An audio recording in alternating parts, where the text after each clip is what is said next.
पेश की गई है। जनपद वाराणसी में मेडिकल कॉलेजों की स्थापना कराए जाने का निर्णय लिया गया है। इसके लिए 400 करोड़ रुपए की व्यवस्था प्रस्तावित है। असाध्य रोगों की मुफ्त चिकित्सा सुविधा हेतु 125 करोड़ रुपए की व्यवस्था प्रस्तावित है।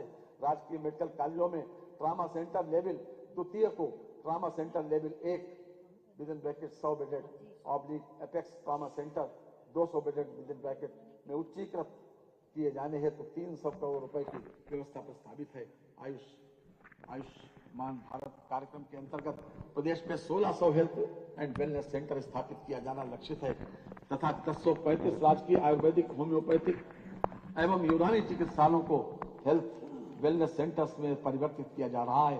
प्रदेश के विभिन्न जनपदों में वर्तमान में 2110 आयुर्वेदिक, 254 यूनानी एवं 1585 होम्योपैथिक चिकित्सालयों के साथ ही 8 आयुर्वेदिक, 2 यूनानी तथा 9 होम्योपैथिक कॉलेज एवं उनसे संबद्ध चिकित्सालय क्रियाशील हैं। वित्तीय वर्ष 2024-25 में आयुष विभाग के अंतर्गत प्रमुख रूप से महायोगी गुरु गोरखनाथ आयुष विश्वविद्यालय गोरखपुर का निर्माण कार्य पूर्ण किए जाने, जनपद अयोध्या में राजकीय आयुर्वेदिक महाविद्यालय एवं जनपद वाराणसी में राजकीय होम्योपैथिक मेडिकल कॉलेज की स्थापना किए जाने का लक्ष्य है।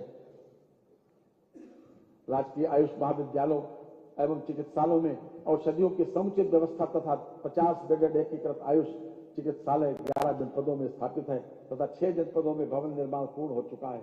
अवस्थापना एवं औद्योगिक विकास बुंदेलखंड क्षेत्र में एक नए औद्योगिक विकास प्राधिकरण बीडा का गठन किया जा रहा है, जिसके अंतर्गत नोएडा और ग्रेटर नोएडा के अनुरूप बुंदेलखंड क्षेत्र में औद्योगिक, वाणिज्यिक और आवासीय टाउनशिप विकसित करने की योजना है। सेमीकंडक्टर, डाटा सेंटर, स्टार्टअप एवं आईटी सेक्टर से संबंधित विशेष योजना के साथ ही वर्ष 2022 में इलेक्ट्रॉनिक्स मैन्युफैक्चरिंग को प्रोत्साहित करने के लिए नीति भी लागू की गई है। प्रदेश के डिफेंस कॉरिडोर में बड़े पैमाने पर तेजी से कार्य किया जा रहा है। डिफेंस कॉरिडोर के 6 नोड्स में से 3 नोड्स का आवंटन पूर्ण हो चुका है। उत्तर प्रदेश सरकार ने प्रदेश में एफडीआई, फॉर्च्यून ग्लोबल 500 और फॉर्च्यून इंडिया 500 कंपनियों के निवेश को आकर्षित करने के लिए फॉरेन डायरेक्ट इन्वेस्टमेंट एवं फॉर्च्यून 500 कंपनियों के निवेश हेतु प्रोत्साहन नीति 2023 घोषित की है। किसी भी राज्य द्वारा बड़े पैमाने पर वैश्विक निवेश का आकर्षित करने का यह अपनी तरह का पहला प्रयास है। नीति के क्रियान्वयन हेतु 250 करोड़ रुपए की व्यवस्था प्रस्तावित है। स्वामी विवेकानंद युवा सशक्तिकरण योजना के अंतर्गत टैबलेट, स्मार्टफोन वितरण हेतु 4000 करोड़ रुपए की व्यवस्था प्रस्तावित है। वर्तमान वर्ष में 25 लाख से अधिक टैबलेट, स्मार्टफोन बांटे गए हैं। यह प्रक्रिया गतिमान है।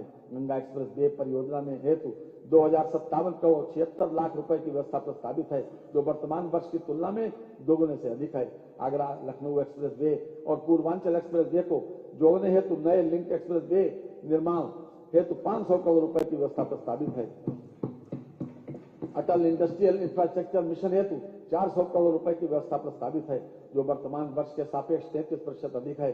मानव अवस्थापना और औद्योगिक विकास के क्षेत्र में आज उत्तर प्रदेश एक अग्रणी प्रदेश के रूप में उभरा है। अपराध पर लगाम लगी है। अपराधियों का प्रदेश से सफाया हो चुका है। आज से 7 वर्ष पूर्व कोई ये कल्पना ही नहीं कर सकता था कि उत्तर प्रदेश इतनी तीव्र गति से ऐसा मुकाम हासिल कर पाएगा। यहाँ 2 पंक्तियां प्रस्तुत हैं।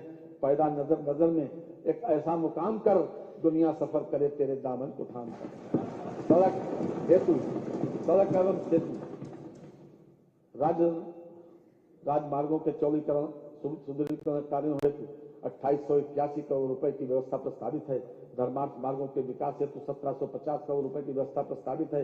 राज्य सड़क निधि से सड़कों के अनुरक्षण हेतु 3000 करोड़ रुपए तथा निर्माण हेतु 2500 करोड़ रुपए की व्यवस्था प्रस्तावित है। औद्योगिक लॉजिस्टिक्स पार्क हेतु 4 लेन मार्गों के चौड़ीकरण, सुदृढ़ीकरण, निर्माण कार्य हेतु 800 करोड़ रुपए की व्यवस्था प्रस्तावित है। चीनी मिल परिक्षेत्र में कृषि विपणन सुविधाओं हेतु मार्गों का चौड़ीकरण एवं सुदृढ़ीकरण, नवनिर्माण, पुनर्निर्माण कार्यों हेतु 500 करोड़ रुपए की व्यवस्था प्रस्तावित है। रेलवे ऊपरगामी अधोगामी सेतुओं के निर्माण हेतु 1350